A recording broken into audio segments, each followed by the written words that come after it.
Good morning students. હવે જો આ ચેપ્ટરમાં ગયા વખતના લેક્ચરમાં આપણે જડત્વની ચાક માત્રા કોને કહેવાય એના વિશેની વાત કરી ગયા. એના પરથી આપણે સરખામણી જોઈ ગયા કે જે મહત્વ રેખીય ગતિમાં પદાર્થના દળનું છે એવું જ મહત્વ ચાક ગતિમાં પદાર્થની જડત્વની ચાક માત્રાનું મળે.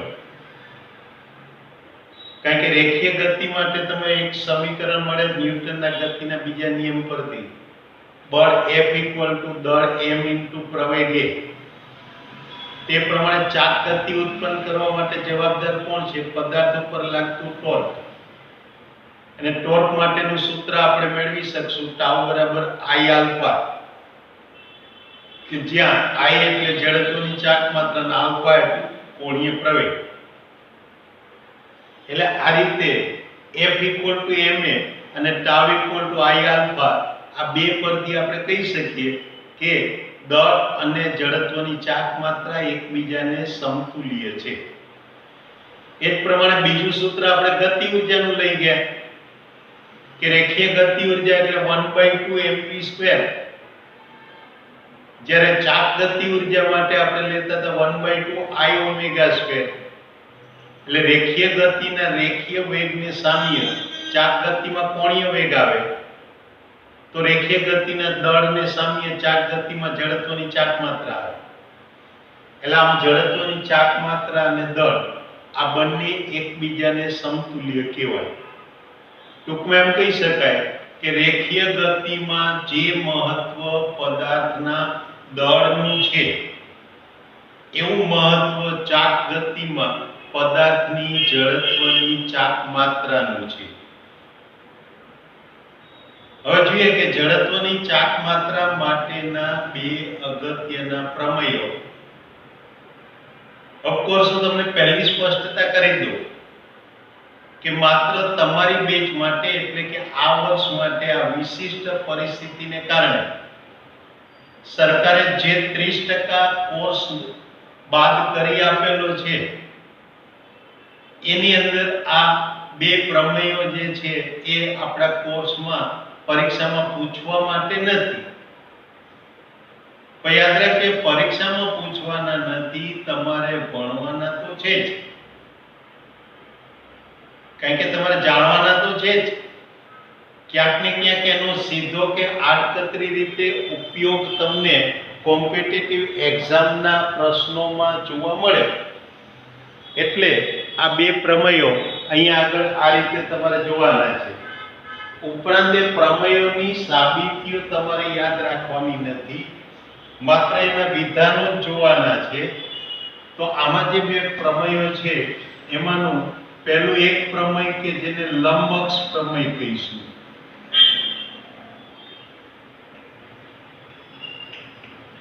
ચલો, આ લંબ અક્ષ પ્રમેય શું છે કે આ કોઈ સમતલીય પદાર્થ હોય, પછી વર્તુળાકાર તકતી હોય કે કોઈ પણ આકારની તકતી હોય, એટલે એ આપણી પાસે આવો સમતલીય પદાર્થ થયો.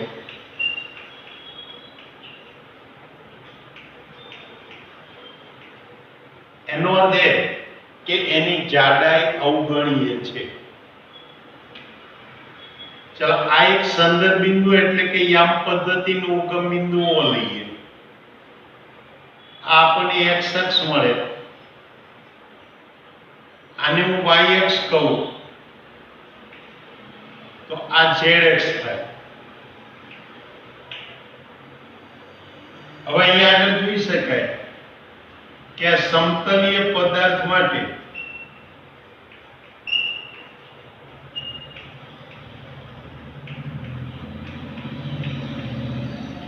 x અક્ષને અનુલક્ષીને એટલે કે x અક્ષ પર સંપાત થતી પરિભ્રમણ અક્ષ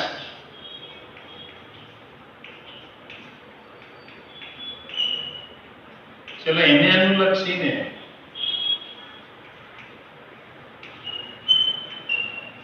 એ પદાર્થની જડત્વની ચાક માત્રા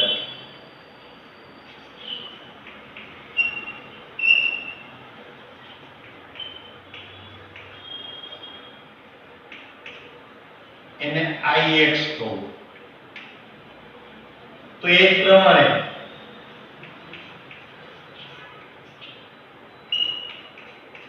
y અક્ષ અને z અક્ષ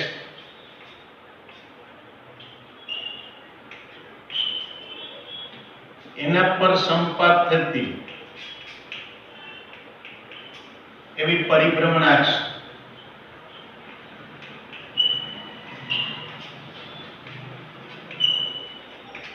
ચલો એને અનુલક્ષીને એની ચાક માત્રાઓ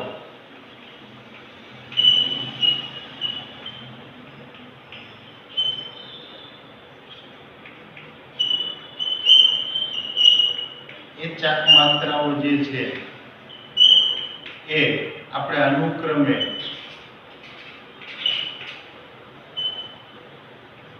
IY અને IZ લઈએ તો આ લંબ અક્ષ પ્રમેય પ્રમાણે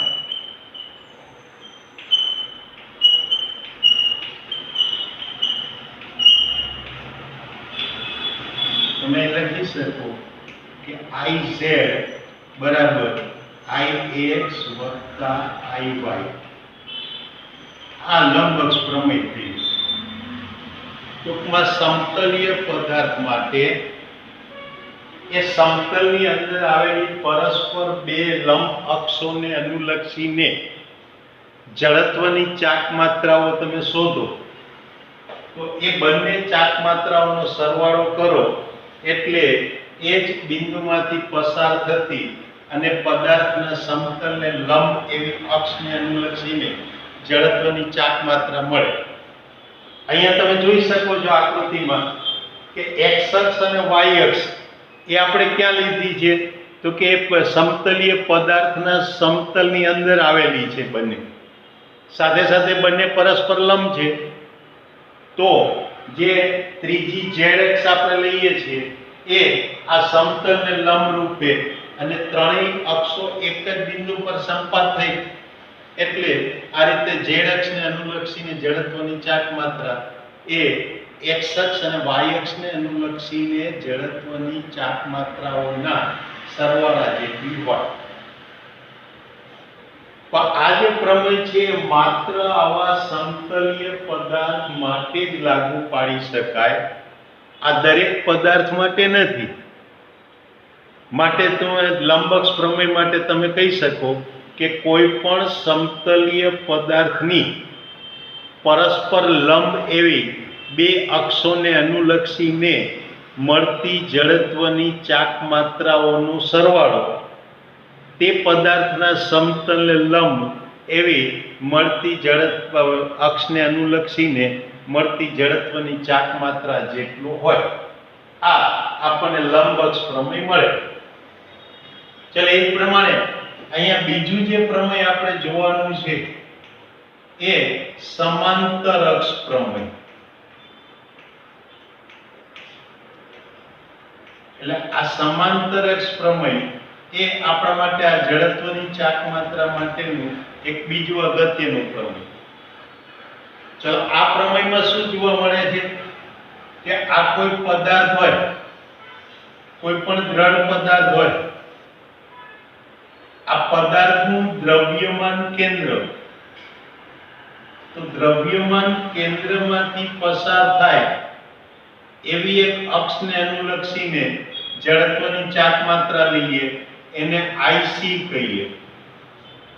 પદાર્થનું બીજું કોઈ એક બિંદુ P લઉં કે જ્યાં P માંથી પસાર થતી અક્ષને અનુલક્ષીને એની જડત્વની ચાક માત્રા એટલે IC ડેશ કહું.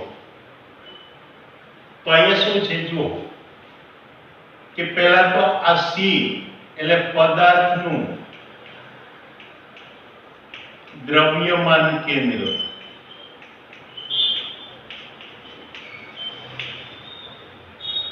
તો આ IC ડેશ એટલે પદાર્થના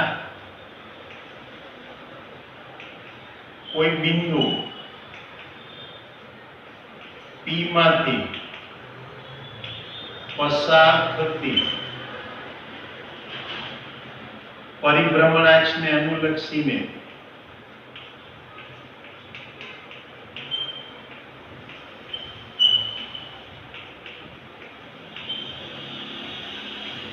એ પદાર્થની જડત્વની ચાક માત્રા.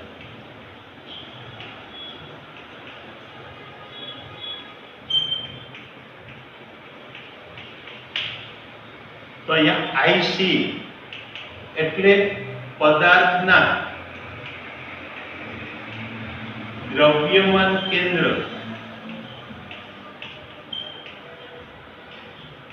માંથી પસાર થતી તેમજ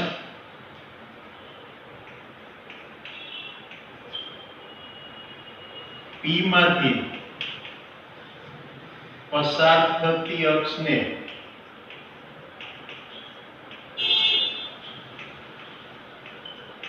સમાંતર હોય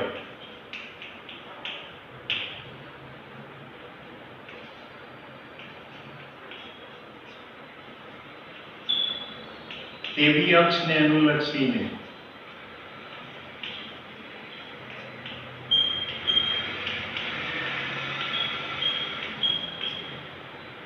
તેની જડત્વની ચાક માત્રા.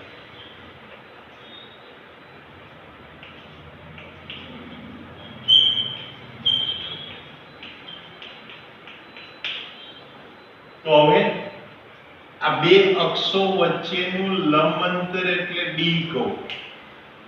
એનો અર્થ એ કે અહીંયા d એટલે આ બે અક્ષો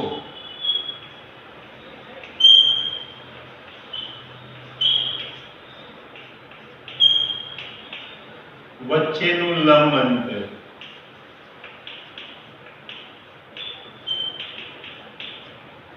અને પદાર્થનું કુલ દળ m લો.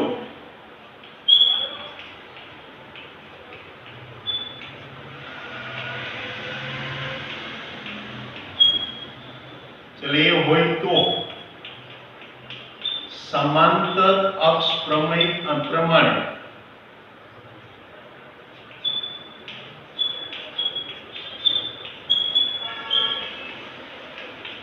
તમે લખી શકો કે IC ડેશ બરાબર IC વત્તા MD². એટલે આ સમાંતર અક્ષ પ્રમેય મળે. તો હવે જુઓ, ફરીથી અહીંયા જુઓ કે જો પદાર્થની બે અક્ષો આપણે એવી લઈએ કે જે બંને પરસ્પર સમાંતર હોય. આમાંથી એક અક્ષ એટલે પદાર્થના દ્રવ્યમાન કેન્દ્રમાંથી પસાર થતી હોય અને બીજી અક્ષ એટલે બીજા કોઈ બિંદુમાંથી પસાર થતી હોય. એમને અનુલક્ષીને જડત્વની ચાક માત્રાઓ આપણે IC અને IC' લઈએ કે જ્યાં IC એટલે દ્રવ્યમાન કેન્દ્રમાંથી પસાર થતી અક્ષને અનુલક્ષીને ચાક માત્રા, IC' એટલે આ બીજા કોઈ આપણે લીધેલા બિંદુમાંથી પસાર થતી અક્ષને અનુલક્ષીને ચાક માત્રા. ઉપરાંત બે અક્ષો વચ્ચેનું લંબ અંતર આપણે d કહીએ અને પદાર્થનું દળ m હોય તો આ સમાંતર અક્ષ પ્રમેય પ્રમાણે IC' બરાબર IC વત્તા MD² મળે. એટલે આ આપણું સમીકરણ 2 એ સમાંતર અક્ષ પ્રમેય કહેવાય. એટલે આ રીતે આ બે પ્રમેયો આપણને માહિતી માટે આપેલા છે. એ આપણે માત્ર પ્રમેયોના વિધાન એટલે કે સમીકરણ જ યાદ રાખવાના છે. એને સાબિતી ક્યાંય આપવાની નથી. પણ આનો ઉપયોગ પરીક્ષક તમારી પાસે ઓબ્જેક્ટિવ પ્રશ્નો માટે કરી શકે છે. ઉદાહરણ તરીકે અહીંયા જુઓ કે આ તમારી પાસે કોઈ એક વર્તુળાકાર તકતી હોય. આ એક વર્તુળાકાર પાતળી તકતી. ચલો આ એનું કેન્દ્ર કે જ્યાં એક કેન્દ્રમાંથી પસાર થાય અને એના સમતલને લંબ હોય એવી અક્ષને અનુલક્ષીને જડત્વની ચાક માત્રા એટલે આઈસી કહીએ. તે તક્તીની સપાટીને સ્પર્શતી અને એના સમતલને લંબ હોય એવી અક્ષને અનુલક્ષીને ચાક માત્રા આઈસી ડેશ કહો. તો આ બે અક્ષ વચ્ચેનું અંતર એટલે કે આ ડી બરાબર તક્તીની ત્રિજ્યા મળે. તો આ રીતે હું આમ કહી શકું કે જો વર્તુળાકાર તક્તી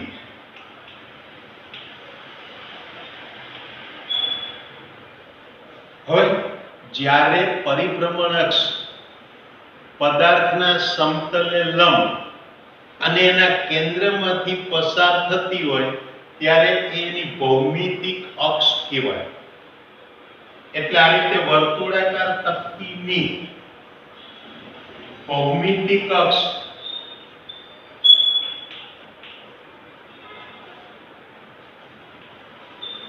એટલે કે તેના કેન્દ્રમાંથી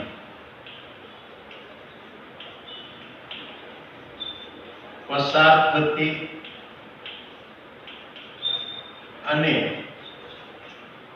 તેના સમતલને લંબ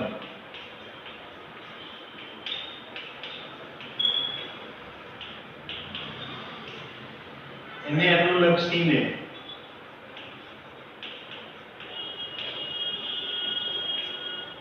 તેની જડત્વની ચાક માત્રા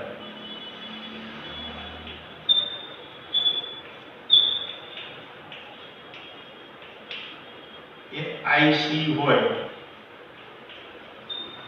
તો તેની સપાટીને સ્પર્શતી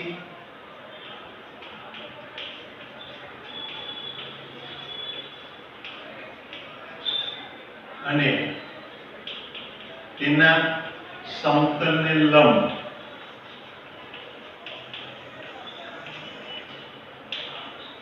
સમાંતર અક્ષ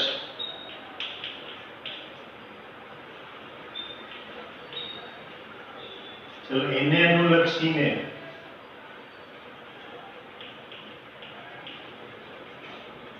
તેની જડત્વની ચાક માત્રા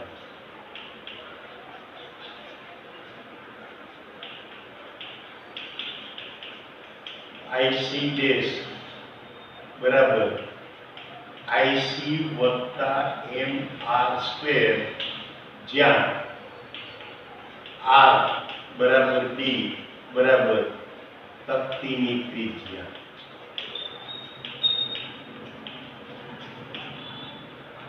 પણ તક્તી માટે આઈસી બરાબર 1/2 mr સ્ક્વેર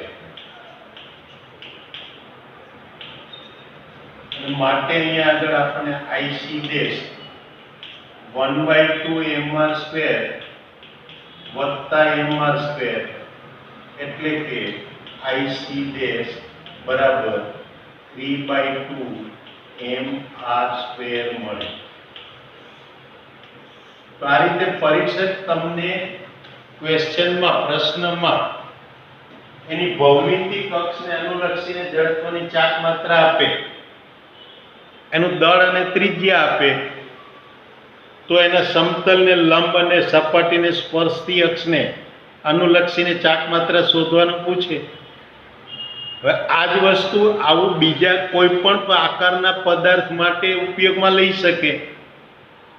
જરૂર નથી કે માત્ર આવી વર્તુળાકાર તક્તીની જ વાત કરે.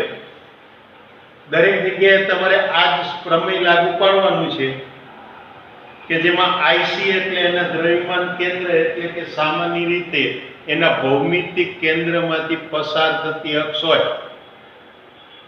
કારણ કે જો પદાર્થ નિયમિત દળ વિતરણ ધરાવતો હોય અને નિયમિત આકારનો પદાર્થ હોય તો એનું દ્રવ્યમાન કેન્દ્ર એના ભૌમિતિક કેન્દ્ર ઉપર આવેલું હોય. એટલે એને અનુલક્ષીને જડત્વની ચાક માત્રા એટલે એની ભૌમિતિક અક્ષને અનુલક્ષીને ચાક માત્રા કહેવાય. તો આ સમાંતર અક્ષ પ્રમેયની વાત થઈ. હવે આપણે અહીંયા જોવાનું છે કે શુદ્ધ ચાકગતિ વિજ્ઞાનના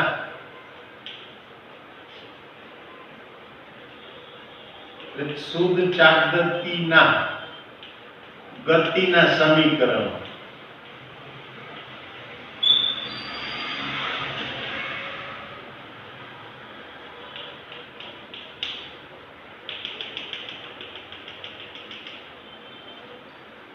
જો મિત્રો આપણે પેલા ગતિ વિજ્ઞાનની અંદર ચોથા પાંચમા ચેપ્ટરમાં પણ જોઈ ગયા કે શુદ્ધ ગતિ વિજ્ઞાન કોને કહેવાય અને ગતિ વિજ્ઞાન કોને કહેવાય, બે વચ્ચેનો તફાવત શું હતો. તો શુદ્ધ ગતિ વિજ્ઞાનમાં શું થાય કે પદાર્થની ગતિનો અભ્યાસ, એની ગતિ ઉત્પન્ન કરવાના કારણોને ધ્યાનમાં લીધા વિના, એ કારણોની કોઈ ચર્ચા કર્યા વિના માત્ર ગતિનો જ અભ્યાસ કરીએ ત્યારે શુદ્ધ ગતિ વિજ્ઞાન કહેવાય. તેવી રીતે ચાક ગતિના કિસ્સામાં પણ એ પદાર્થની ચાક ગતિને ઉત્પન્ન કરનારા કારણોને ધ્યાનમાં લીધા વિના માત્ર એની ચાક ગતિનો જ અભ્યાસ કરીએ તો એ શુદ્ધ ચાક ગતિ વિજ્ઞાન કહેવાય. હવે એવા શુદ્ધ ચાક ગતિ વિજ્ઞાન માટેના સમીકરણો એ આપણે કોઈ સ્પેશિયલી તારવવાના નથી. જે રીતે રેખીય ચાક ગતિ વિજ્ઞાન માટે આપણે સમીકરણો મેળવતા હતા, એવા જ સમીકરણો માત્ર સામ્યતાઓના આધારે આપણે અહીંયા આગળ લખીને આપવાના છે. ઉદાહરણ તરીકે જુઓ, રેખીય ગતિ માટે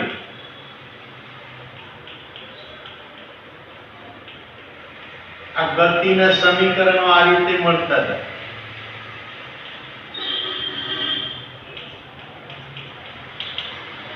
ચલો, પહેલું સમીકરણ એટલે શું હતું કે v બરાબર v0 પ્લસ at,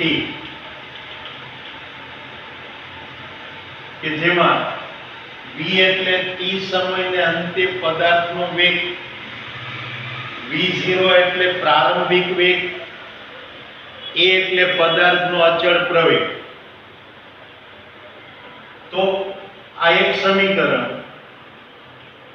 બીજું સમીકરણ આપણે આવું લેતા હતા કે v square minus v0 square બરાબર 2ad. એટલે v એટલે અંતિમ વેગ, v0 પ્રારંભિક વેગ, a એટલે પદાર્થનો અચળ પ્રવેગ અને d એટલે એ વેગનો ફેરફાર થાય ત્યાં સુધીમાં પદાર્થે કાપેલું રેખીય અંતર. અને ત્રીજું સમીકરણ આપણી પાસે આવું હતું કે d બરાબર v0t પ્લસ 1/2 at સ્ક્વેર. એટલે કે પદાર્થનો પ્રારંભિક વેગ v0, અચળ પ્રવેગ એટલે a, તો t સમયમાં એનું સ્થાનાંતર એટલે કે એને કાપેલું અંતર d બરાબર v0t પ્લસ 1/2 at સ્ક્વેર મળે. ચલો, આ સમીકરણોને સામ્ય એવા ચાક ગતિના સમીકરણો મળે તો આ શુદ્ધ ચાક ગતિના સમીકરણો, એટલે શુદ્ધ ચાક ગતિના, તો આ રેખીય ગતિ માટેના જે સમીકરણો મળે છે એ સમીકરણોને સામ્ય, એટલે કે આ સમીકરણ 1, 2 અને 3 ને સામ્ય હોય તેવા શુદ્ધ ચાક ગતિ માટેના સમીકરણો, એ સમીકરણો એ આપણને નીચે મુજબ મળે.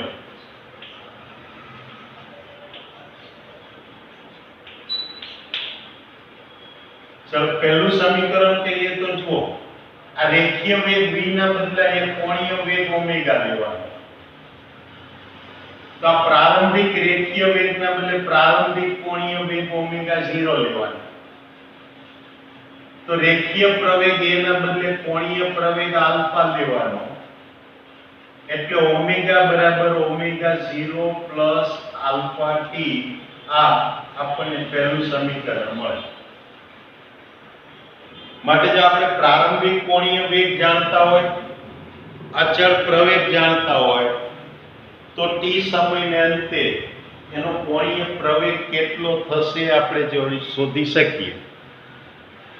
ચાલો આ સામ્યતામાં એવી રીતે આ બીજું સમીકરણ છે, એને સામ્ય સમીકરણ જોવા જઈએ તો omega square minus omega 0 square બરાબર 2 આલ્ફા થીટા, કે જ્યાં ઓમેગા એટલે અંતિમ કોણીય વેગ, ઓમેગા 0 એટલે પ્રારંભિક કોણીય વેગ, ફરીથી આલ્ફા એટલે અચળ કોણીય પ્રવેગ અને થીટા એટલે એનું કોણીય સ્થાનાંતર. એટલે આ બીજા સમીકરણને સામ્ય એવું શુદ્ધ ચાકગતિ વિજ્ઞાનનું સમીકરણ મળે. અને ત્રીજું સમીકરણ એટલે કોણીય સ્થાનાંતર થીટા બરાબર omega 0 T plus 1/2 alpha T square. એટલે કે જો પ્રારંભિક કોણીય વેગ ઓમેગા 0 અને અચળ કોણીય પ્રવેગ આલ્ફા જાણતા હોય તો ટી સમયમાં થતું પદાર્થનું કોણીય સ્થાનાંતર થીટા એ આપણને આ સૂત્રથી મળે કે થીટા બરાબર omega 0 T plus 1/2 alpha T square. એટલે આ શુદ્ધ ચાકગતિ વિજ્ઞાનના આ ત્રણ સમીકરણો કે જે માત્ર રેખીય ચાકગતિ વિજ્ઞાનના સમીકરણો પરથી સામ્યતાઓને આધારે જ આપણે સ્વીકારવાના છે. મેળવવા હોય તો આપણે મેળવી શકીએ, પણ એ સમીકરણ તારવવાનું આપણા કોર્સમાં નથી. પરંતુ આ સમીકરણોનો ઉપયોગ એ દાખલાઓ અથવા તો ઓબ્જેક્ટિવ પ્રશ્નો બનાવવા માટે કરશે. એટલે તમારે એ સમીકરણો યાદ રાખવા જરૂરી છે. તો આ આપણે આજના લેક્ચરમાં જો એકવાર ઝડપથી જોઈ જાઓ કે શું વાત કરી ગયા, તો કે એક તો જડત્વની ચાક માત્રા માટેના બે પ્રમેયો, એક લંબ અક્ષ પ્રમેય અને બીજું સમાંતર અક્ષ પ્રમેય. ચલો લંબ અક્ષ પ્રમેય કોને લાગુ પડે, તો કે માત્ર સમતલીય પદાર્થ, એટલે કે અહીંયા જે પદાર્થની જાડાઈ છે એ એના બાકીના પરિમાણોને અનુલક્ષીને અવગણ્ય હોય એવા પદાર્થ એટલે સમતલીય પદાર્થ થયો. તો એના માટે કહી શકાય કે એ પદાર્થના સમતલમાં આવેલી પરસ્પર લંબ એવી બે અક્ષોને અનુલક્ષીને મળતી જડત્વની ચાકમાત્રાઓના સરવાળા જેટલી એ પદાર્થના સમતલને લંબ અક્ષને અનુલક્ષીને આવેલી અક્ષને અનુલક્ષીને જડત્વની ચાકમાત્રા મળે. બીજું પ્રમેય એટલે સમાંતર અક્ષ પ્રમેય, કે એમાં બે અક્ષો પરસ્પર સમાંતર હોય, જેમાંની એક અક્ષ એ દ્રવ્યમાન કેન્દ્રમાંથી પસાર થતી હોય અને બીજી અક્ષ એ પ્રથમ અક્ષથી ડી અંતરે એને સમાંતર આવેલી હોય, કોઈ પણ બિંદુમાંથી પસાર થતી. તો એના માટે આપણે કહી શકીએ કે આ કોઈ પણ બિંદુમાંથી પસાર થતી અક્ષને અનુલક્ષીને જડત્વની ચાકમાત્રા એટલે એ પદાર્થના દ્રવ્યમાન કેન્દ્રમાંથી પસાર થતી સમાંતર અક્ષને અનુલક્ષીને જડત્વની ચાકમાત્રા તેમજ પદાર્થના કુલ દળ અને તે બે અક્ષો વચ્ચેના લંબ અંતરના વર્ગના ગુણાકારના સરવાળા જેટલી હોય. ટૂંકમાં આઈસી ડેશ બરાબર આઈસી વત્તા એમડી સ્ક્વેર થાય. આનો ઉપયોગ આવા જુદા જુદા પ્રશ્નો બનાવવા માટે પરીક્ષા કરી શકે, પણ તમારા માટે આ વર્ષ પૂરતું આ ઉપયોગો તમારા કોર્સમાં નથી, બે પ્રમેયો તમારા કોર્સમાં નથી, માત્ર જાણકારી પૂરતા જ તમારે ભણવાના છે, પરીક્ષામાં પૂછવા માટે નથી. એ ઉપરાંત આ શુદ્ધ ચાકગતિ વિજ્ઞાનના સમીકરણો કે જેમાં ગતિ વિજ્ઞાનના સમીકરણો પરથી આવા 3 સમીકરણ મળે એ આપણે જોયું. હવે આવતી વખતના લેક્ચરમાં આપણે આગળ ચાક ગતિ વિજ્ઞાન વિશે વાત કરીશું. ત્યાં સુધી રજા લઈએ. આવજો. Good bye. Thank you.